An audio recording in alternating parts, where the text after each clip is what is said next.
Hello belles amours, me voici avec après quelques jours de pause parce que j'ai été fort occupée pour vous repartager la suite de mes enquêtes symboliques et des messages et synchronicités que je reçois tous les jours de la vie. Et donc ici j'ai fait la petite sélection pour le 25 mars. Oui, voilà, je vais faire une vidéo pour le 25 mars et après peut-être que je ferai un mix pour les 3 jours suivants dans une autre vidéo parce que je vais de nouveau être fort occupée, donc c'est pas sûr que je saurai tout vous partager et de toute façon tout n'est peut-être pas intéressant. Mais donc pour ce jour-là, j'ai sélectionné 3-4 trucs qui me semblaient voilà, pertinents, et donc notamment que à l'entrée de ma maison, j'ai un petit jardin, j'ai un jardin derrière, mais j'ai un petit jardin à l'entrée aussi. Et j'avais essayé de faire une forme d'étoile dans laquelle je voulais faire un parterre avec des fleurs. Et je l'avais tracé au départ avec mes baguettes de médecine symbolique. Mais ça m'avait fait une étoile qui n'était pas super droite, un peu tordue, comme moi à l'époque certainement. Et au départ, j'avais mis... elle faisait 6 branches. Et donc déjà là, je m'étais dit, tiens, en général, quand je dessine des étoiles, je mets plutôt des étoiles à 5 branches, parce que c'est le plus courant. Et puis là, bah, ça avait fait 6 branches. Et donc je m'étais déjà dit à l'époque voilà, que j'avais déjà été voir un peu à ce moment-là. Mais elle n'était pas super symétrique. Enfin voilà, j'avais un peu fait ça comme les baguettes avaient montré. Et puis ici, du coup, je décide de refaire l'étoile pour la remettre un peu plus droite parce que je trouvais qu'elle était quand même fort tordue et moi j'ai quand même un petit côté perfectionniste de la Vierge que je suis. Et même si je le suis beaucoup moins qu'avant, j'avais envie de refaire ça plus joli. Et donc je m'étais dit, je vais quand même essayer de la refaire plus symétrique. Et alors, je ne sais pas pourquoi, j'ai pensé que j'allais faire des... J'ai essayé de penser dans ma tête comment la refaire plus symétrique et en me disant, je vais faire des angles droits entre les branches. Euh, Et puis, bah, au fur et à mesure que j'avançais avec mes angles droits, bah, je me suis rendu compte que j'allais plutôt faire 7 branches plutôt que 6. Et donc, je me suis retrouvée avec une étoile à 7 branches et plus 6. Donc, il y a une espèce de, voilà, d'évolution où je passe du 6 au 7. En même temps, le 7, c'est mon chemin de vie. Donc, voilà, c'est peut-être un petit rapport avec ça aussi, je ne sais pas. Euh, et en fait, je me suis dit, tiens, moi j'ai fait ça de manière instinctive. Et je me suis même dit, allez, sur le coup, bah, ça n'existe pas une étoile à 7 branches. Mais bon, voilà. Euh, j'ai l'habitude de faire des trucs qui n'existent pas, donc voilà. Et puis je me suis dit, bah, cette histoire des angles de 90 degrés, c'est plus pratique aussi. Parce que comme ça, avec la tondeuse, ben, je peux tondre plus facilement autour de l'étoile avec des angles de 90 degrés. Qu'avant, c'était des plus petits angles. Et donc la tondeuse, elle passait pas là. Et donc je devais faire tout au sécateur. Bon, d'office un peu autour, les bords, je vais faire au sécateur, mais là, je pourrais aller plus facilement. Donc je me dis, bah, en plus, c'est plus pratique. Donc voilà, mon instinct m'a bien guidée. Et puis en fait, après, j'ai quand même été voir sur Internet et ça existe quand même, les étoiles à 7 branches. Et c'est de la géométrie sacrée. Donc je me dis, donc sans le savoir, j'ai fait de la géométrie sacrée. Sauf que moi, comme j'ai pas suivi voilà, le protocole pour dessiner ces étoiles-là, elles sont pas tout à fait comme il faudrait. Mais elle est symétrique déjà aussi parce que celle à 6 branches, du coup, c'était pas symétrique parce que en fait, j'ai dessiné l'étoile, mais avec une espèce de pied, enfin pour en faire une espèce de baguette magique ou d'arbre étoile, hein, puisque c'est lié à la fée que je suis. Euh, et donc, bah, avec les 6 branches, c'était pas symétrique. Et maintenant, avec les 7, ben, c'est symétrique. C'est symétrique et avec une pointe qui est en face du bâton, de la baguette, on va dire. Et puis, le reste est symétrique autour. Donc voilà, ça a remis plus de symétrie aussi, plus de trucs pratiques, du sacré apparemment. Mais alors, j'ai été voir, il existe 2 types d'étoiles à 7 branches. Euh, la 7/2 et la 7/3 apparemment. Une qui est plus liée, la 7/2, à la Kabbale. Bon, la Kabbale, c'est quelque chose qui me poursuit aussi un peu aussi. Et du coup, aux constellations et aux planètes. Et puis une autre, et celle que j'ai dessinée se rapproche quand même plus de celle-là. Elle est un peu entre les deux. Hein. Bon, j'ai l'habitude, moi, de faire des mix un peu entre les deux. Et je ne sais pas, du coup, j'ai pas décidé si j'allais la refaire plus symétrique pour que ce soit réellement de la géométrie sacrée et que du coup ça représente cette deuxième étoile 7/3 qui est plutôt liée à la Wicca et donc au truc de sorcière, bon ça me parle aussi évidemment. Ou si en fait comme moi je suis souvent un espèce de mix improbable entre deux choses, je me dis en fait c'est peut-être juste que j'ai fait un truc entre les deux, qui du coup n'est pas de la géométrie sacrée parce que les lignes ne sont pas tracées comme il faudrait pour que ce soit aligné. Euh, donc je ne sais pas, je verrai, je déciderai si je la refais plus alignée et que je choisis alors plutôt la Wicca que la Kabbale, ou si je me dis ben non, c'est comme ça que je l'ai fait, et donc ok, ça n'a pas l'air d'être sacré, mais c'est symétrique et c'est un petit mix entre les deux. Et donc cette fameuse étoile Wicca qui est, si je devais choisir, je prendrais celle-là parce que euh, ça s'appelle l'étoile féerique, bah tiens, ou Blue Star. Et alors moi le bleu, ben, c'est ma couleur préférée, et il fut une époque où un de mes surnoms était Lady Blue. En plus, je suis apparemment venue beaucoup travailler quelque chose en lien avec la mer, euh, et donc quand je suis aussi près de la mer, l'eau, ça me fait toujours aussi plein de connexions divines et de prise de conscience. Enfin bref, je suis très liée à cette couleur bleue, et puis aux étoiles aussi. Et en plus, j'ai eu un collier dont j'ai un reste ici tout capote, mais on voit peut-être encore un tout petit peu. Je sais pas si je vais savoir le montrer. Attends, où est la caméra? Oui, là, ah voilà. Vous voyez un tout petit peu, voilà. C'était un truc avec 3 rangées d'étoiles bleues que j'avais depuis des années, qui était un peu un collier porte-chance. Donc bon, Blue Star, ça veut quand même dire étoile bleue. Et j'ai cassé une première rangée d'étoiles en l'été 2020. Et quelque part, j'ai récupéré une autre forme d'étoile après. Et là, je viens de casser coup sur coup les 2 autres rangées. Bon, après, il y a une des rangées que j'ai carrément perdue, probablement dans mon jardin, donc il faut que j'aille voir si... Ben justement, en faisant cette fameuse... Ben oui, le pire, c'est que je l'ai perdue en faisant cette fameuse étoile qui s'appelle Blue Star, et donc de nouveau, c'est comme si j'ai perdu une des rangées d'étoiles là, et je récupère de nouveau une autre étoile sous la forme de cette fameuse étoile-là. En plus, j'avais pensé à mettre des fleurs bleues dedans, mais je me suis dit, des fleurs bleues, ça n'existe pas vraiment. Donc là, mes voisins m'ont donné des fleurs mauves, donc pour l'instant, j'ai mis un peu de fleurs mauves. Mais si je trouve des fleurs bleues, j'en mettrai, parce que c'est vrai que c'est ma couleur préférée. Et donc voilà, de nouveau, je recasse une rangée d'étoiles bleues et je récupère une Blue Star sans le savoir. Donc c'est très symbolique. Mais le lendemain, j'ai cassé la dernière rangée, donc là, je ne sais pas encore très bien quel type d'étoile j'ai récupéré via ça, peut-être ma propre étoile. Et alors cette fameuse étoile, enfin voilà, cette fameuse étoile féerique ou de Wicca, elle est liée aux 7 jours de la création.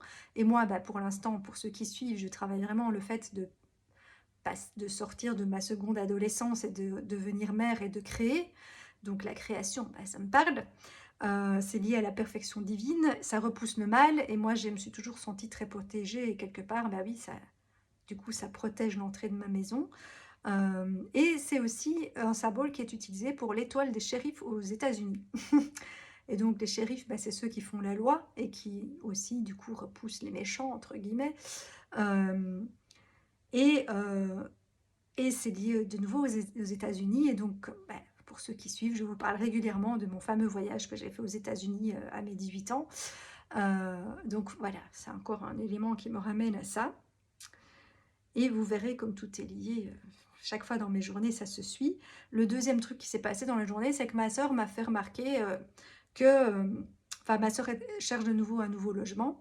Et elle me dit, oui, moi, toutes ces dernières fois, chaque fois, j'habitais près de la propriétaire. Et ça lui pose problème, ce que je peux comprendre. Et donc, voilà, elle a eu un logement pendant très longtemps où, au départ, la propriétaire n'habitait pas là, mais après, elle a loué 2 des autres appartements dans l'immeuble à sa famille. Donc, elle avait la famille des propriétaires qui étaient là. Puis, elle a eu un appartement où elle habitait vraiment, la propriétaire habitait juste à côté. Ici, elle s'est retrouvée dans un gîte qui est finalement devenu son lieu d'habitation, et où forcément, vu que c'est un gîte, de nouveau, la propriétaire habite à côté. Et donc ici, elle venait d'aller visiter un truc, et une fois que la propriétaire a dit « on habite juste à côté », elle a fait « non, je ne veux plus ». Et du coup, je me suis dit « tiens, moi, il y a eu une évolution par rapport à ça ».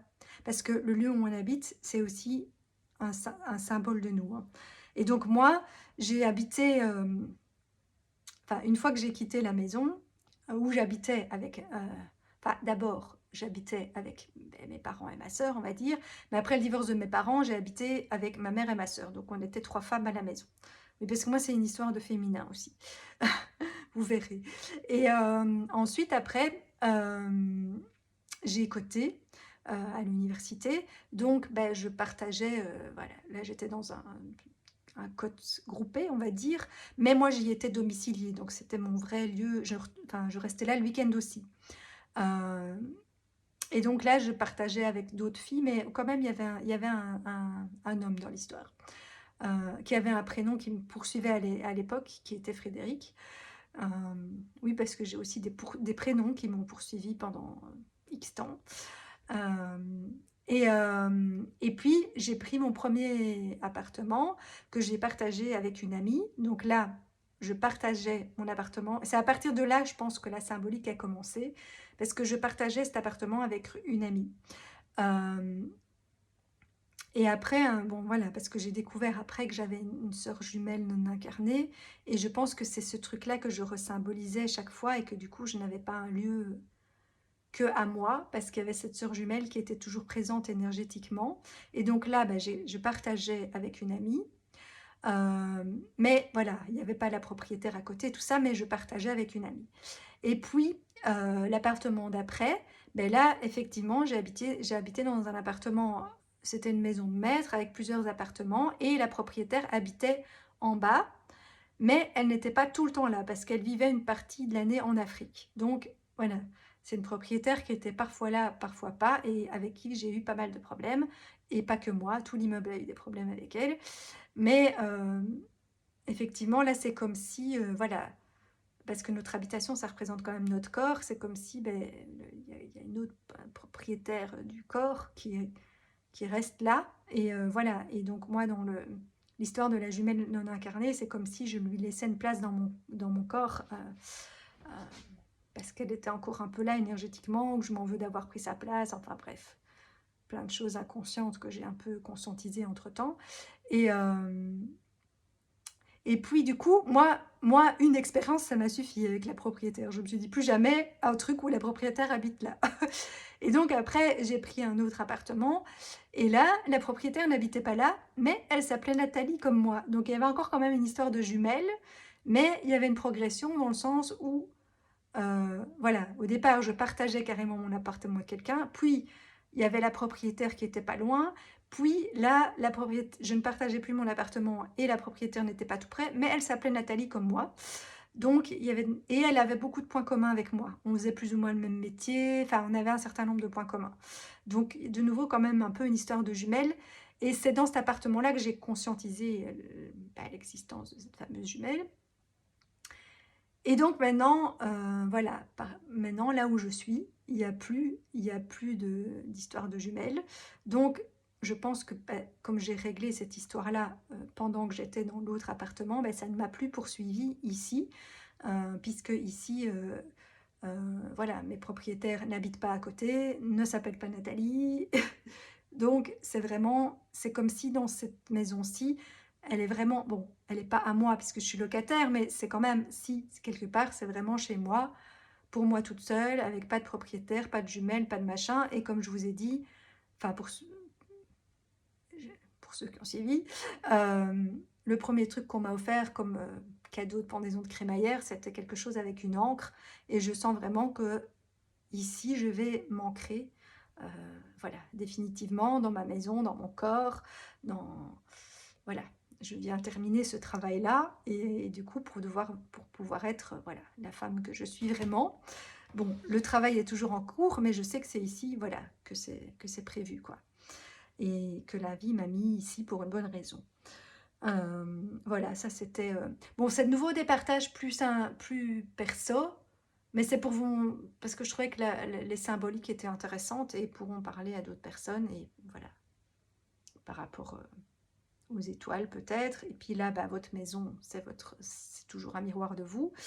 Et après, je suis revenue sur l'histoire que je vous ai déjà partagée dans la vidéo précédente du fait que il y a des icônes qui ont disparu sur mon téléphone. D'ailleurs, j'ai toujours pas réglé le truc. Mais donc, c'est des symboles du sacré.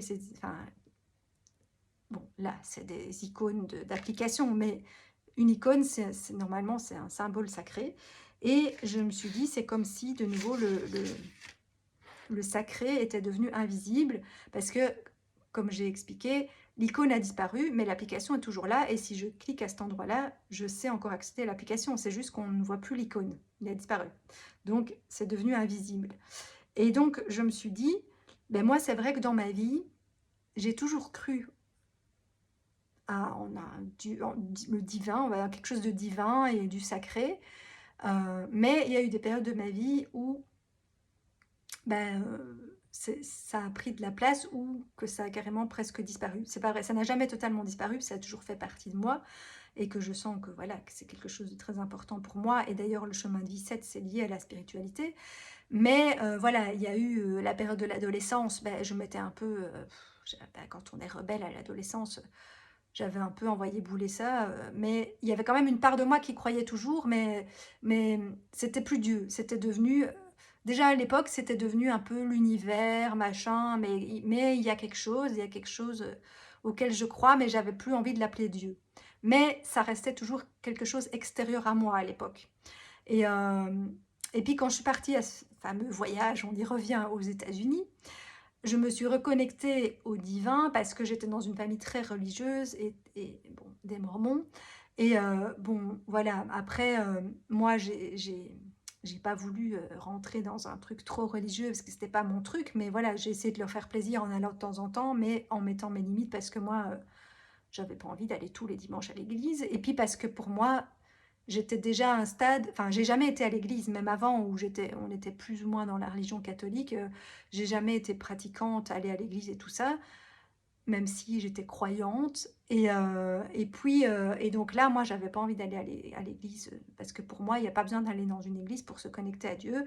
Et en plus, ben, je trouvais que dans ces religions-là, même s'il y a plein de choses très chouettes et que je comprends que ça aide les gens, que c'est quelque chose auquel se raccrocher, et puis que c'est une espèce de communauté où ils se retrouvent tous à l'église, ils se connaissent entre eux, voilà, comme d'autres iraient faire un sport, bah eux, ils se réunissent à l'église, donc tout ça c'est positif, mais bon, il y avait, voilà, de l'argent à donner, ça me plaisait moins. Bon, en même temps, c'est vrai que quand on fait partie d'un club de sport, on paye une cotisation aussi, hein, donc on va dire que c'est pareil, sauf que là, c'est pas dit clair, enfin, je sais pas.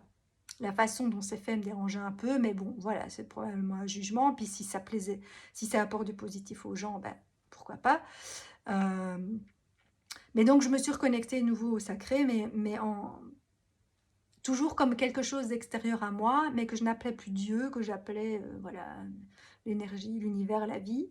Euh, et puis, j'ai de nouveau, quand je suis rentrée en Belgique, remis ça de côté parce que là, je suis rentrée dans ma vie d'adulte, justement. Là, je suis devenue adulte pendant tout un temps, mais justement, l'adulte qui avait oublié qui elle était et qui n'était du coup plus très connectée à sa divinité parce que j'étais en mode terre à terre, faire ses études, trouver un boulot, travailler, blablabli, blablabla. Et donc, pendant ce temps-là, euh, tout ce qui était divin a un peu disparu de moi, même si c'était toujours là en fond, quoi, mais ça ne prenait plus de place, quoi. Et puis, ben, il y a un certain nombre d'années déjà, je m'y suis reconnectée et depuis, ça ne m'a plus jamais quittée. Et maintenant, c'est devenu un divin que je ne sépare plus de moi parce que pour moi, c'est en moi. Enfin, c'est partout, c'est en moi, c'est autour de moi, c'est dans tout. Donc, voilà. Donc, ma façon de ressentir le divin et le sacré a changé. C'est devenu quelque chose qui n'est plus extérieur à moi, mais qui est à la fois en moi et partout. Et, mais je me dis que si cette icône, du coup, euh, a disparu, ça peut aussi, enfin, ça peut représenter le fait qu'ici, peut-être, ça a pris trop de place dans ma vie ces dernières années et que je dois retourner dans une vie plus terre à terre, mais sans oublier le divin, mais qu'il ne prenne pas toute la place et qu'il reste à sa place, c'est-à-dire invisible. Euh, et voilà, et d'accepter que cette partie-là, elle est invisible. Mais aussi, justement, le fait que je sois passée d'une représentation divine extérieure à quelque chose d'intérieur, et je me suis dit, ben, c'est pareil avec les icônes, quelque part, c'était extérieur et visible, et en plus ça représentait, des applications qui étaient un moyen de communication vers l'extérieur et que là, bah, quelque part, ça devient invisible parce que il faut retourner, enfin parce que quelque part ça redevient plus intérieur et puis ça me dit aussi que ces applications de communication vers l'extérieur, maintenant redeviennent intérieures et ça me ramène de nouveau à ce même message que je n'arrête pas de recevoir depuis des semaines, voire des mois, que je dois aller en moi. Et que donc je dois faire une communication intérieure avec moi-même et je sais que je dois aller faire un dialogue intérieur entre des parts de moi, avec mon enfant intérieur. Enfin bref, je sais que c'est ce travail-là que je dois faire maintenant. Euh, mais en même temps, voilà, je suis aussi dans un redémarrage vers l'extérieur et vers un monde plus terre à terre. Mais je me dis que je peux faire les deux en parallèle parce que finalement, voilà, quelque part, je j'ai pas envie d'arrêter ce processus que j'ai mis en marche de redémarrage, mais je sais que tant que je ne fais pas ce travail intérieur, bon, j'ai déjà fait hein, beaucoup de travail intérieur, mais ce travail-là, précisément, euh, ben, je ne vais pas pouvoir démarrer totalement parce que, voilà, j'ai bien compris les messages. Tant que j'aurai pas été à l'intérieur, l'extérieur ne démarrera pas comme je veux. D'où, voilà, pour l'instant, mes activités ne prennent pas encore comme je l'aimerais. Et donc, tout d'un coup, j'ai cru